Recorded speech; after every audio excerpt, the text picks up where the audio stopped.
वीरदास, देख लिया मरकट अच्छी तरह से। यही मेरा क्षेत्र है जहां कार्यरत रहकर मैंने धन अर्जन किया है, और इसी धन अर्जन से मैं और मेरा परिवार बहुत ही सुख और शांति से जीवन व्यतीत कर रहे हैं। परंतु तुमने तो अपने और अपने परिवार के बारे में कोई विवरण ही नहीं दिया। अब तुम्हारी पत्नी और बच्चे कहाँ हैं? वे सकुशल हैं। परंतु हैं कहाँ? दुर्भाग्य ने हमें एक दूसरे से अलग कर दिया। अब हम नदी के वो दो तट हैं जो एक दूसरे से कभी नहीं मिल पाते। मेरी विवशता ने मुझे मेरी पत्नी और पुत्र को बेचने पर बाध्य कर दिया। अब वो एक धनी के यहां दासी बनकर काम कर रही है। जीवन के ये उतार चढ़ाव, ये ज्वार भाटे बहुत ही विचित्र होते हैं वीरदास।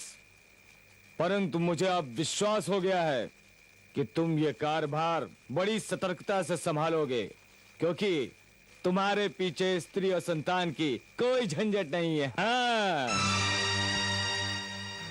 सुनो, तुम तो जानते ही हो कि मनुष्य के कर्म कुछ भी हो, कैसे भी हो, किंतु मृत्यु उसके लिए अटल सत्य है। ऐसे मृत्यु दंडित लोगों के शव यहां जलाने के लिए लाए जाते हैं। कर के रूप में तुम्हें वसूल करना पड़ेगा एक स्वर्ण मुद्रा, एक नया कपड़ा और चावल। इनको वसूल किए बिना यहां का क्रियाक्रम होगा ही नहीं। जो आ गया। अपना कर्तव्य दृढ़ संकल्प के साथ निभाओ।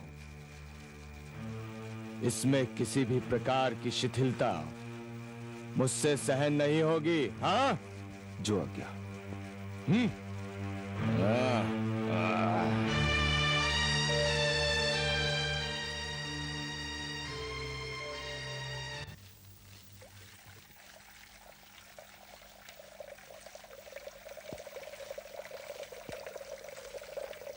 अभी तक रसोई का काम पूरा नहीं हुआ? भूखा रखकर हमें मार डालना चाहती हो? तुमने तो हमारी शांति छीन ली। अभी हो जाएगा माता। अब तक क्या करती रही अभागन? तुम जैसी नीच स्त्री मैंने आज तक नहीं देखी। मुझे मार डाला रे। हम भी कितने मूर्ख हैं जो इतना मूल्य देकर तुम्हें खरीदा। ध्यान से सुनो, आज तुम्हें खाने को कुछ नहीं मिलेगा।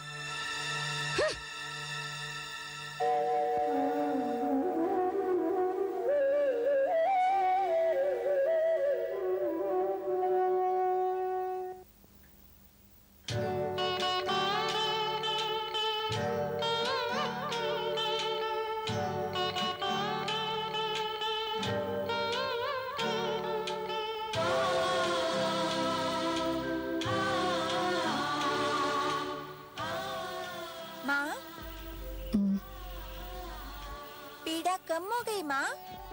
हाँ पुत्र, वो तो उसी समय कम हो गई। तेरी मीठी मीठी बातों से मेरी सारी पीड़ाएं आप ही आप दूर हो जाती है। वे सदा इतना क्रोधित क्यों रहती है माँ? हमारा दुर्भाग्य है पुत्र, ये दुर्भाग्य उनसे ऐसा कहलवाता है। माँ, हम यहाँ से कब चले जाएंगे माँ? तुम्हारे पिताश्री हमें शीघ्र ही ले जाएंगे। तुम सो जाओ पुत्र, सो जाओ, नहीं तो वो डांटेगी।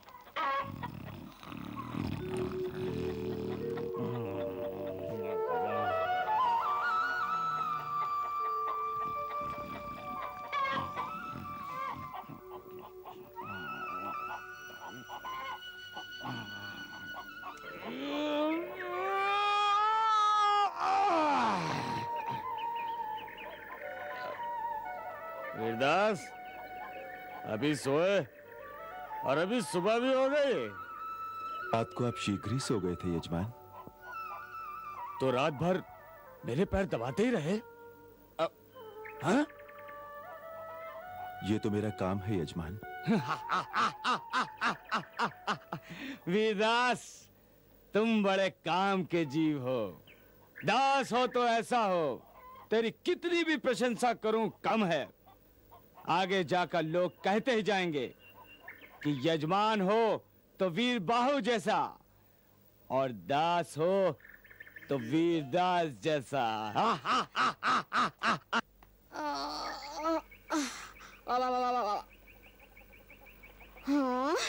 भाग फूटे तेरा। उठ उठ रे, नास पीटे। उठ उठ रे उठ। दैया रे दैया, क्या गपशप कर रहे हो तुम दोनों? तुम्हें काम ही क्या है? ताड़ी पीते हो और खर्राटे लेकर सो जाते हो। दास, तुम्हारी बुद्धि क्या घास चरने गई जो इनके साथ बातों में लगा रहा? तू जानता नहीं, सवेरे सवेरे मुझे ताजी ताड़ी चाहिए। जाओ जल्दी एक मटका ताड़ी ले आओ। जी। वीरदास, तुमने कभी ताड़ी पी है? नहीं यजमान। नए मटके में नई नई ताड़ी हो और साथ में नई नई चोरी। हा हा हा, वाह आनंदी आनंद। हा हा हा। वीरदास, इनकी बातों में नहीं आना। जा मेरे लिए ताड़ी ले आ, ताजी। जी। दैया रे दैया, भाग फूटे तेरा। सहना भवतु सहनौ भुनक्तु सह वीर्यं करवावहै तेजस्विनावधीतमस्तु मा वद्विषावहै। ओम शांति शांति शांति।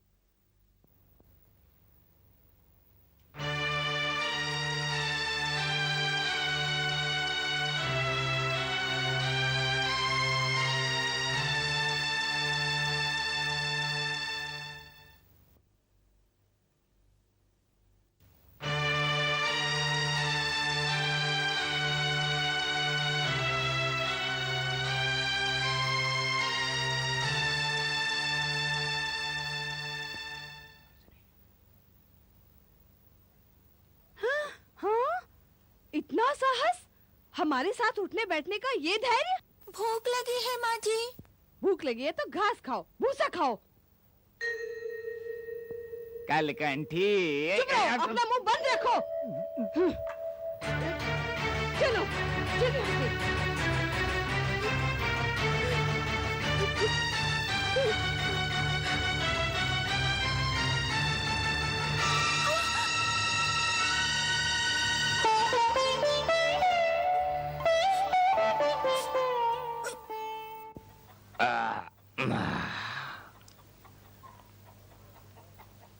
क्या हो गया वीरदास? मुंह लटकाए क्यों खड़े हो? हाँ? आया मटका कंधे से गिर गया और फूट गया यजमान। दैया रे दैया, भाग फूटे तेरा। मटका गिरा कैसे? डाली से लगकर। हाँ, ये तो बड़ा नर्थ हो गया, और वो भी सवेरे सवेरे। दैया रे दैया, ये तो बहुत बुरा शगुन है। इतना भय क्यों खाती हो? क्या हो गया? मटका ही तो फूटा है ना? हाँ? दैया रे दैया, नया मटका फूटा तो इसका अर्थ ये हुआ कि पत्नी विपत्ति में है। ताड़ी नीचे गिरी तो इसका अर्थ ये हुआ कि पुत्र के प्राण संकट में हैं। दैया रे दैया, क्या कर दिया तूने? मुझे क्षमा कर दीजिए। क्षमा कर देने से ये विपत्ति कैसे टलेगी? मुझे और मेरे पुत्र को कुछ हो गया तो? मटका फोड़ा है इसने, और विपत्ति तुम पर कैसे आएगी? हाँ? तो इसी की पत्नी और इसी के पुत्र पर विपत्ति की बिजली गिरे, बस हमें कुछ ना हो, इसी का भाग फूटे। क्यों बोलती है ऐसा? हाँ? शिव शिव, ऐसा मंगल ना हो। हे देवताओ, मेरी पत्नी और पुत्र की रक्षा करना।